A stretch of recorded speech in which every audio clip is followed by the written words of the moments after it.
We gather here today with heavy heart to address the nation in response to the recent broadcast by President Bola Tinubu regarding the ongoing and bad governance in Nigerian peaceful protests. These protests are happening across the length and breadth of our beloved country because we are witnessing a period of unprecedented hardship and turmoil. Since President Tinubu inauguration on May 29, 2023, when he announced the removal of the fuel subsidy without any structured plan to mitigate the negative impact on the people, the lives of ordinary Nigerians have been turned upside down. It is we, the common citizens, who are bearing the brunt of this decision as we struggle under unpalatable socio-economic conditions. Our nation is in crisis. Our nation is truly in crisis, sincerely speaking. And we must come together to work as brothers to continue to demand good governance for our leaders. The Nigerian people have been plunged into deeper poverty and hardship. Subsistence farming has vanished, leaving many families in distress. Parents struggle to put food on the table. It's a sad episode in our country. And some are forced to make stew with cucumbers because basic vegetables like tomatoes, peppers, and onions are too expensive. Farmers live in fear of bandits and kidnappers, preventing them from cultivating their lands, which contribute to the food scarcity we face. The economic turmoil has led to unpaid school fees, and as of 2024, UNICEF has declared Nigeria as having the world's highest number of out-of-school children. This is an urgent situation that demands immediate attention. This is not too much to ask, that our children should be given the opportunity to go to school, that an enabling environment should be created by federal government to accommodate those who are out of school. The number of out-of-school children is unprecedented in the history of this country. Crime rates are soaring as people become increasingly desperate. Communities are attacked. Villages are ransacked. Innocent lives are lost. Ancestral lands are seized. This is not the Nigeria we aspire to build. Our people are not greedy. Nigerians are never greedy. Nigerians are one of the people that can be easily appeased when government do right and stand right by them. We are solely for a decent standard of living, which can be provided by any competent leader. What we are talking about is about competence. It's about the fact that you cannot take irrational policy decisions. It's about the fact that you cannot wake up without proper planning, without proper study. You say subsidy is gone. That has brought untold hardship on our people, increasing the transportation cost alone by 300%, from 190 naira per liter of fuel to 800 naira, now 1,000 plus. How do you say Nigerian people should not ask their government to do better? We're asking our people to do better. It is particularly disappointing to see this government, led by President Tinubu, who once stood as an opposition leader and supported protests, now using state forces to suppress the rights of citizens. Section 39, Section 40 of the Nigerian Constitution, along with Article 19 and 20 of the United Nations Universal Declaration of Human Rights, guarantee our rights to freedom of expression, and peaceful assembly. Yet, when Nigerians exercise this right under this government, led by President Tinubu, they are faced with brutality and even death. The penalty for protest is not death penalty. The punishment for protest should be at least water cannon, rubber bullet. People are protesting in UK as we speak. How many record of death have they recorded? Because the police must be civil. Civil society and the security agency must adhere to the Constitution of the Federal Republic of Nigeria. And the protesters in Abuja and other elsewhere have respected their right to peaceful protest. We have witnessed tragic events, such as the killing of Abbas Kabiru by the Nigerian police in Kaduna and the death of 16-year-old Ismail Muhammad at the hands of the Nigerian army. These are only a few examples of the violence that peaceful protesters have endured, with the Amnesty International stating over 22 peaceful protesters brutally killed by the security agencies. If not because of the pressure that came from Kaduna, that the Nigerian army accepted and said in public realm and even offer apology, and then paid 300,000 naira to the family of the deceased, a 16-year-old boy. What will 300,000 do to the family? Look at the emotional trauma that comes from that. If they have applied the alternative of trying to negotiate speak to Nigerians who are the custodian in the first place of what people governance are. It should be. We won't be in this state of struggling to give our people a fair hearing. The 1999 Constitution, as amended, clearly protected our inalienable right, including the right to protest. According to the Constitution, no one should be heard without being charged to court for more than 48 hours. Yet, individuals like Alhaji Khalid Aminu remains in detention without charges, languishing in the SSS custody in Kaduna. This is unacceptable, and the government must do everything possible to release all peaceful protesters or charge them to court. Nigeria may be a lawless place, but our fundamental human rights will not be taken away from us. We demand that all those detained in connection to the ongoing protests be released with immediate effect, or else President Tinubu should be ready to arrest and kill us all. The demand of Nigerians who have gathered peacefully since August 1st, 2024 must be heard. We seek relief from the economic hardship inflicted upon us by the irrational policy of President Tinubu-led government. The use of live ammunition against peaceful protesters is intolerable and must end immediately. We also declare that the harassment and intimidation of journalists who are bona fide members of the fourth estate of the realm for covering the protest is a breach of the Constitution and other relevant international laws, and this should also be stopped immediately.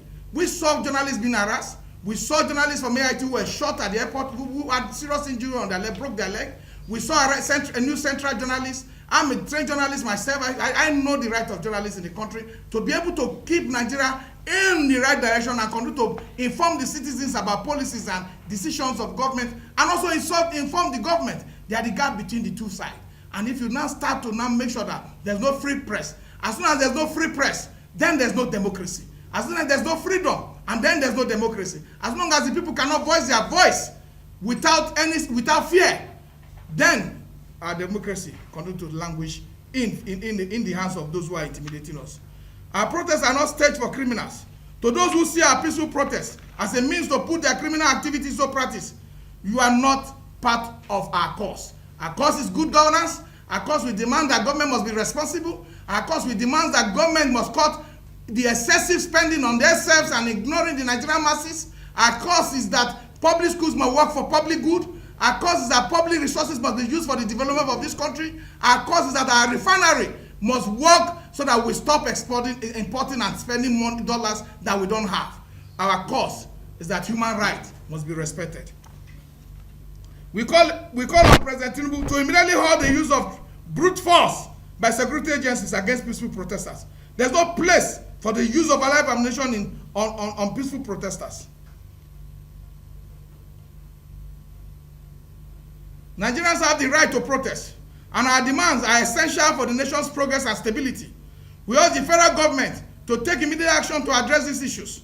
We are aware of the government tactics of bribing key stakeholders to quench protests, but this time it will not succeed. Our demands are not met. We will continue to peacefully express our sufferings and frustration until they are addressed for the benefit of the common man on the street. Nigeria will not give up. We will not give in. We will not cave in until their demands are met.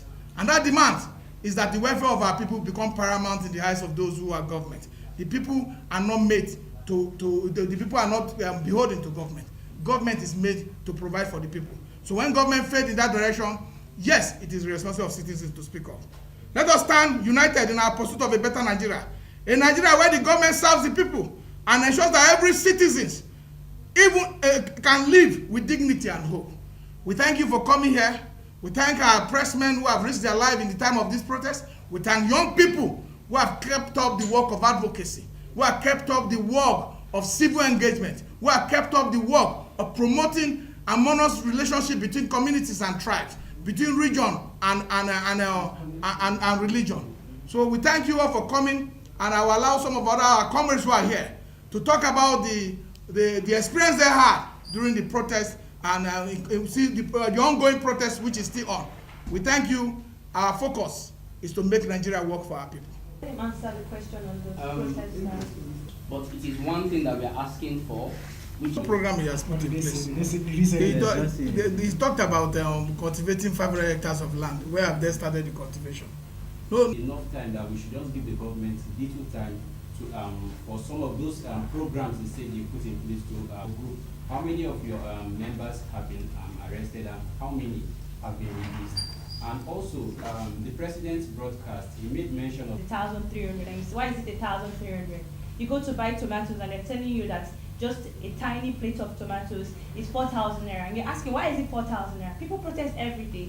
So in as much as the government is trying all their possible best to be very brutal with peaceful protesters, when they can carry that brutality to end insecurity, when they can use that same brutality to go and end banditry and end kidnapping, or bringing it to peaceful protesters, no matter what they try to do, no matter how they try to ensure that people's morals and people's belief and courage is actually trampled on. It will not, because people will still protest every day. People will protest the price of fuel. People will protest the price of our normal standard of living. People will protest the price of food items. Everything is inflated, and all the citizens of the country are asking for is sort it out, fix it. And rather than fix it, you start to throw tear gas, shooting live bullets at peaceful protesters. Where is that done anywhere in the world? Insane. Where is that done? Because there is nowhere in the world that even if you want to even put people in a courtroom, they'll tell you that your sin or your crime is actually punishable by death. There's no crime in peaceful protest, and there's nowhere in the world that they'll tell you that having a peaceful protest, you have to be punished by death. This was the Nigerian flag that was used in peaceful protest, and it was hit thousands of times with tear gas. And these people don't even respect the flag. They don't respect the Nigerian citizens, and the Nigerian citizens are coming out to ask now. These are our demands. All we want you to do is end hunger. Like everything is actually going down in the country, all because of a very, very wrong statement that was made. How is it so difficult for you to fix it? And rather than fixing it, you want to start picking up peaceful protesters, or you want to start ensuring that people feel inconsequential in the country of their own. That is very wrong. The peaceful protesters are not going to stop protesting. Every day of our lives we protest. We will continue to protest the prices of food items. We'll continue to protest the standard of living in Nigeria until it is fixed. Our demands are clear. Fix it. These are the probing questions that we have failed to address.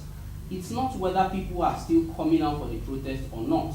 I'm sure that you are newsmen, and I believe that the general public also follow the news, and you can see what is happening over other states. Not only Abuja, the protest is not only happening in Abuja or Lagos State, it is nationwide. And we have listed things that Nigerian people will need. It is not a personal need for myself, nor for the people that you see in this press conference. It is for the collective good of citizens of the Federal Republic of Nigeria. And it is actually an embarrassment to this democracy which we claim to practice, that these same protesters are being oppressed in this manner. How can children be dying in a peaceful protest? Children are dying. These are the same events that happened during the NSAS protest in 2020, and it is a repeated reoccurrence. If we are indeed giants of Africa, we should be able to lay those roadmaps. We should be able to lay good examples, both in democracy, in judicial reforms, in electoral reforms, in the economy, in commerce. What is the ease of doing business currently in Nigeria? Businesses are folding. Companies are leaving Nigeria. So the issue is not about how many people remain on the streets. The issue is that has the problems been solved?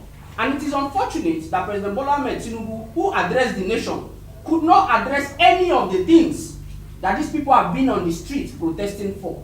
Not one was addressed. Not one.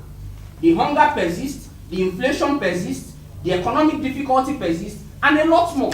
In fact, individual businesses, which is the private sector, which is supposed to be running our economy, has been crippled. How much do you buy diesel or fuel in order to, solve the problems of your businesses around? So I think that we should be asking the government the right questions and not the citizens. If they cannot answer to our demands, then I'm afraid that this protest will continue. Protest is simply airing your grievances. And like he has rightly mentioned, it is enshrined in all records, all laws, both international laws and treaties that Nigeria is a signatory to. The level of armory, the level of personnel that have been deployed to quell peaceful protests. That is to show that we can even end banditry. That is to show that we can even secure ungoverned spaces. That's to show that we can secure our federal highways over how many thousand kilometers. So what we are saying, you have the intimidation, the harassment is the reason why in this press conference is even happening in the first place. That people have been harassed. You ask something, you go to another, that people have been picked up. We spoke here that Aminu has been in detention. So these are factors that are militating. Look, you can suppress an idea. You can suppress people's right. You can suppress people's opinion. But it lives in their heart. And that suppression is the reason why democracy is not germinating well. And the people must stand. And the people must collectively demand good governance. And for that reason, we are committed to the peaceful protest. We are committed. What we are doing here is peaceful protest. What we are doing here is peaceful protest. The young men that you see here have come out to speak. You understand? Please, we are not giving in like we have said. What we have said is that we are re-emphasizing some of the requests that we have made for the protest starting from August 1. That these requests are alive. Electoral reforms are important. Without proper electoral environment, without proper elections being conducted that will represent true wishes and aspirations of our people, without a reform that will protect that one man, one vote, without a reform that will say that from the EC8A must be scanned directly through the beavers to the IREC, without such reforms and without proper electoral environment, we will elect leaders that will not be beholden to the people, that will not respond to the people. Leaders will elect themselves. So these are demand every citizens, every government will adhere to. And say, let's have our people elect our leaders. What is too much to ask? Hunger day, oh. Hunger day. Please let's Mr. Maxwell just key into that too. Okay. The mantra of that poem, the feast for the comrade, that there's no tribeless, religionless, and regionless. So what we are gathered here to do is to speak with one voice. Some of us come from different generations within this country, where our experiences are different.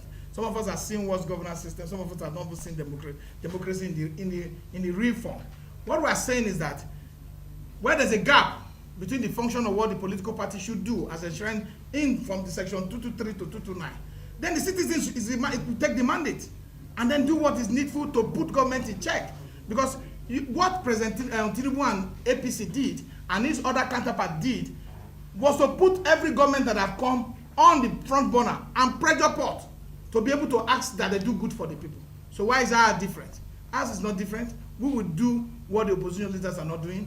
Our young people have spoken, and what they want is good leadership, competent leaders, driving competent policies, and driving policies that will create change for our people. Positive change. He has been protesting since the 90s. And for him to now come and not use protest as a means to govern the people, because protest itself, without it, democracy will not be sustainable.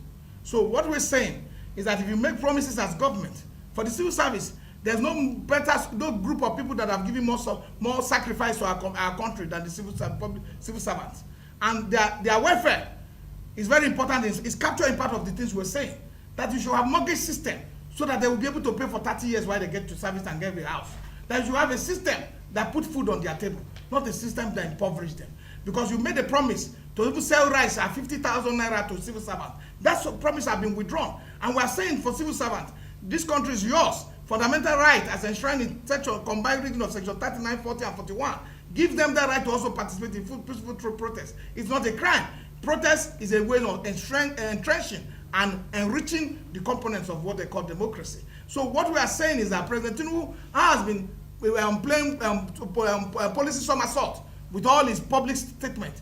The irrational way he removed the petroleum fuel subsidy, the fuel subsidy, which has led our people to this poverty. The way he mentioned that he was going to do 500 hectares of farmland and cultivate it. Till now, there's no one hectare has not been cultivated. So we have a problem, and we're demanding. There's no fear. You talk about fear. What is the essence of this life that we're living if we don't live for humanity? What is the essence of this life that we're living if we don't sacrifice ourselves to make sure that generation yet unborn have a better place to live in? Our parents were afraid. Our forefathers were afraid. We suffer that consequences. It is time for young nation, young Nigerians to believe in demand, to demand good for their government. It is our responsibility. Ain't nothing is serve a la carte. So we are asking that President Tinubu look at this reasonable demand and then execute them in line to the benefit of his own legacy, to the benefit and the growth and development of our own people, socio-economically and politically. several individuals, several lawyers have decided to give pro bono services to ensure that these people are released. However, we know that this still falls within the power of the federal government. A simple order, Mr. President is the Commander-in-Chief of all armed forces in the Federal Republic of Nigeria. We have the list of our people that have been arrested, but these are not all. In fact, there are people that we don't even know. Those who were picked up just by passing on the road, even journalists like yourselves that have been picked up, and several individuals across the Federal Republic of Nigeria.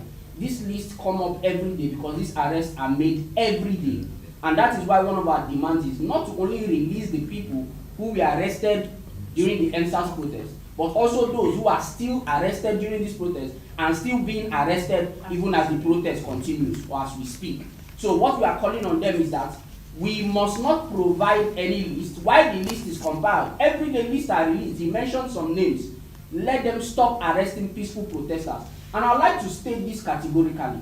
We realize that it is simply an RNG meeting with several security forces to keep on arresting people in the name of that they are bandits. Please, people who are protesting are not bandits. This protest was announced even over a month before it began. All we needed for the police to do, we have mapped out strategic locations where these protests are happening. If people are looting in other shops, go ahead and arrest them. Why are you arresting people who are on the street at strategic locations without any weapons, asking for good governance? So I am saying that the list will be published. A lot of people are still being arrested as we speak, and they should stop that arrest with immediate effect and release all those who are in detention. They know these people, and they know in the places that they've been arrested. You want to speak? Let him say something. Where is the electoral reforms that is needed to usher in a proper democratic government in Nigeria? Where is that? Is there any committee? Is there anything going on in the National Assembly that point to that? So there are issues. The issues are on this. My brother at the extreme end, Max has said, there's a demand. The government is seeing it as confrontation. That's the problem. They are not behaving as if they're in a democracy. There's a demand. And this demand is clearly stated here. He talked about the electoral reform. He talked about securing our farmland. What is the security architecture the government has even put in the public to tell us that going forward, that our farmlands will be secured? These are the demands. I'm asking, what has he said? Rhetoric and trying to make promises on paper is something anybody can do. Everybody can do it. You can read anything. But ask the president, has this thing been done? Are Nigerians feeling what is going on? He talked about sending 500 and something billion to state. The state have said it's COVID-19 relief money. And why there must be a system. We talked about cost of governance, reducing cost of governance. There's no government since 1999 that have expanded governance like the President Tinubu administration. None. 48 or so ministers. He created a new ministry of livestock, expanding parastatals and MDAs, and putting more pressure on the already pressured economy. So these are the issues we're asking. As I'm talking to you, our money is not the CFAs of the Togo is higher. So you can't even go there and say you want to buy goods and sell because you will not gain. So we have to sit down and rejig our economic system, our security system, and our electoral reform system. The young people must participate. There's a young man that's very brilliant. A lot of them are here. You put them in, let them participate in reforming the process that will determine their future. Let them have a say in what will become something that either make them progress or make them retrogress. So these are simple questions. There's no war here. There's no fight. The simple question Nigerian protesters from Bauchi to Kano, from Kano to Yobe, from Kaduna to Abuja to Lagos to Ibadan and Port Harcourt are asking is that do right by our people. Do the right things that will put food on the table. Do the right things that will make sure that hunger day people know where they shout them again.